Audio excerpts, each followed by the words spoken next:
Iya apa ya? Karena membersamai pasangan itu kan kita sampai roh kita terlepas dari jasad, dan itu amal soleh yang paling panjang yang saat itu kita lakukan, ya.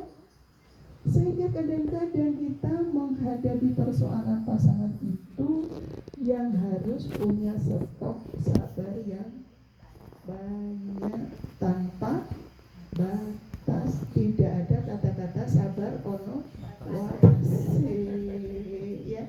Makanya itu, sehingga dilogikakan aja Pak, kita sedang mewujudkan rasa syukur kita kepada Allah dengan bersabar dalam ketaatan, dengan bersabar menjauhi maksiat. Perkara nanti Allah mau kasih kita surga, itu kita pasrah sama Allah, dan kita yakin aja tidak mungkin Allah itu nggak akan balas dari apa yang kita kerjakan selama kita dalam ketaatan kepadanya. Allah alam sawab. Ya. Jadi itu memang kadang muncul orang itu kalah bolak-balik sholat di bukti nenek arep ke iya Pak, bolak-balik sedekah di baliannya, kan kayak gitu. Orang tuh kadang kalau belum iman tuh masuk dalam hatinya, yang kemudian dilogikakan.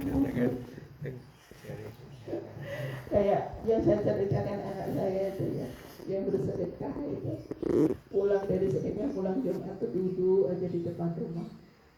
Ya, kamu ngapain di situ? Nunggu apa?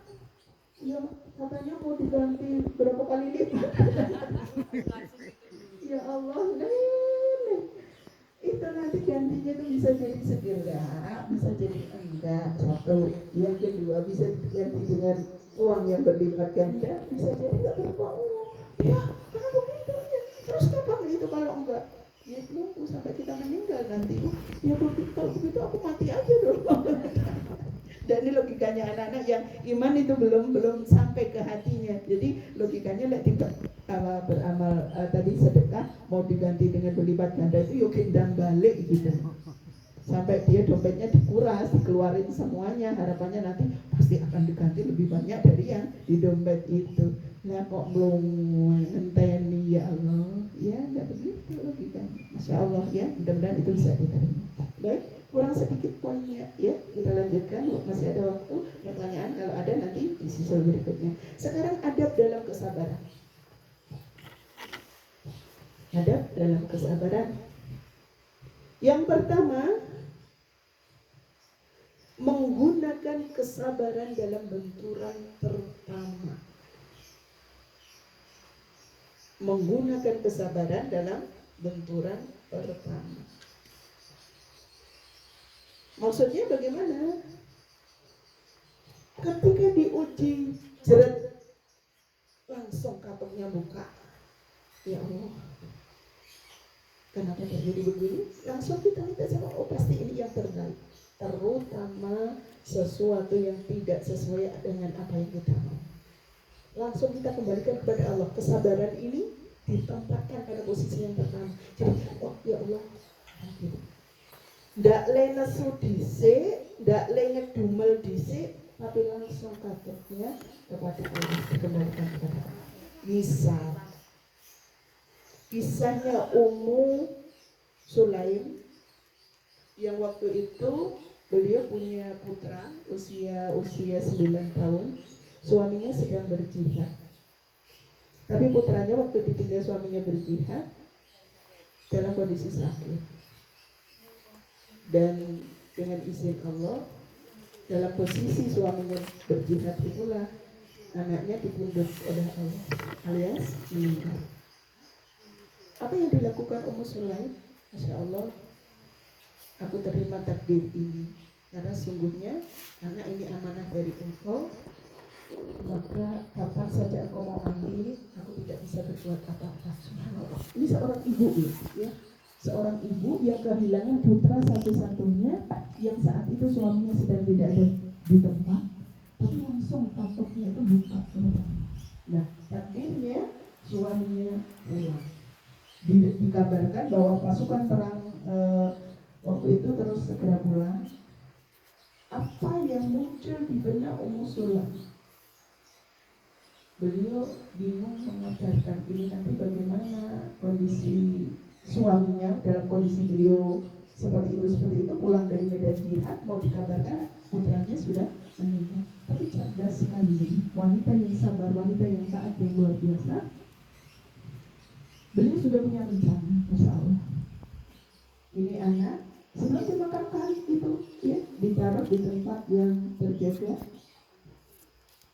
Dan kemudian beliau, mohon maaf ya, ini kaitannya dengan wanita cerdas yang barangkali kita bisa belajar dari beliau yang sangat luar biasa. Beliau merias diri, beliau menyambut kedatangan suaminya dengan luar biasa. Sampai mohon maaf, di situ suaminya seolah-olah di rumah itu tidak ada apa-apa, ya. Padahal jenazah anaknya ada di kamar, disembunyikan, dijaga. Terus kemudian terjadilah karena lama tidak ketemu istri, ya, terjadi hubungan suami istri selesai. Begitu sudah selesai, nah ini Ummu Sulaim baru cerita. Suaminya tanya, mana anak kita kok tidak kelihatan dari aku datang beberapa jam yang lalu kok tidak kelihatan gitu. Terus kemudian Ummu Sulaim cerita, sebelum saya jawab, saya ingin nanya, bagaimana pendapatmu wahai suamiku jika ada orang nitipkan barang kepada kita dan barang itu diambil? Terus suaminya jawab, ya sudah selayaknya seperti itu, ya kita harus rela, harus ridho gitu ya, karena itu bukan barang kita. Oh baik, anak kita sudah dikembut, sudah diambil sama yang punya. Maksudmu anak kita meninggal dunia tadi jam sekian dalam kondisi begini. Marah ini suami dari Ummu Sulaim. Kenapa kamu tidak cerita dari tadi? Maaf, waktu itu sehabis hubungan suami istri belum sempat mandi beliau. Sementara sekarang aku sudah kotor, sudah ini. Kamu baru cerita. Baik, aku akan mengadukan ini semua kepada Rasulullah. Langsung suami Ummu Sulaim datang kepada Rasulullah dan kemudian bercerita tentang kondisi. Terus Rasulullah menjawab apa? Istrimu wanita yang sangat cerdas, luar biasa. Dia bisa menempatkan kapan dia bersabar, kapan dia harus menyampaikan sesuatu kebenaran, itu bukan dia bohong, tapi bisa banget menjaga dirinya, menjaga emosinya. Padahal harusnya ini yang melokro perempuan, karena kehilangan anak semata wayangnya, ya. Tapi istrimu luar biasa. Tetapi ya Rasulullah, sekarang itu saya dalam posisi kotor. Gitu. Semoga Allah memberkahi kita. Dan karena doa Rasulullah dan tadi kecerdasan istri yang sangat luar biasa, setelah itu dikabarkan bahwa istri dari maksudnya Ummu Sulaim hamil. Masya Allah, ya. Nah, ini bukan kita cerita dari kronologis ininya, bagaimana beliau itu menguasai kesabarannya itu sangat luar biasa sampai dia nggak kelihatan bagaimana berduka di hadapan suaminya, sampai kemudian dia bisa menyediakan sesuatu yang luar biasa buat suaminya, sampai kemudian bisa nyeting kondisi rumah yang harusnya, maaf ya, kalau orang berduka itu kan biasanya suasananya itu kan ya memang juga sampai suaminya itu nggak bisa nangkap gitu loh, saking pintarnya mengelola. Masya Allah, benturan pertama ketika orang ada ujian dan kemudian kita bisa menguasai diri, inilah kesabaran yang luar biasa. Yang kedua ada kesabaran, mengucapkan inna lillah wa inna ilaihi raji'un, itu secara spontan. Mengucapkan inna lillah wa inna ilaihi raji'un bukan cuma ketika kita kehilangan nyawa, ya.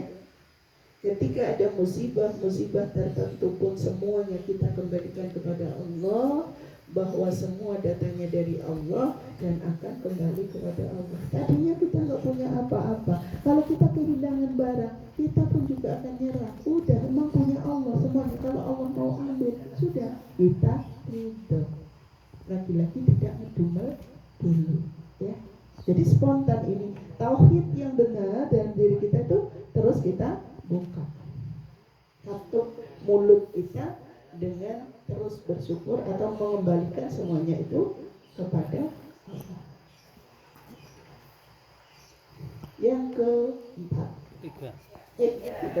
alhamdulillah nggak ada yang ngantuk ya. Nyambung ya, nyambung. Yang ketiga,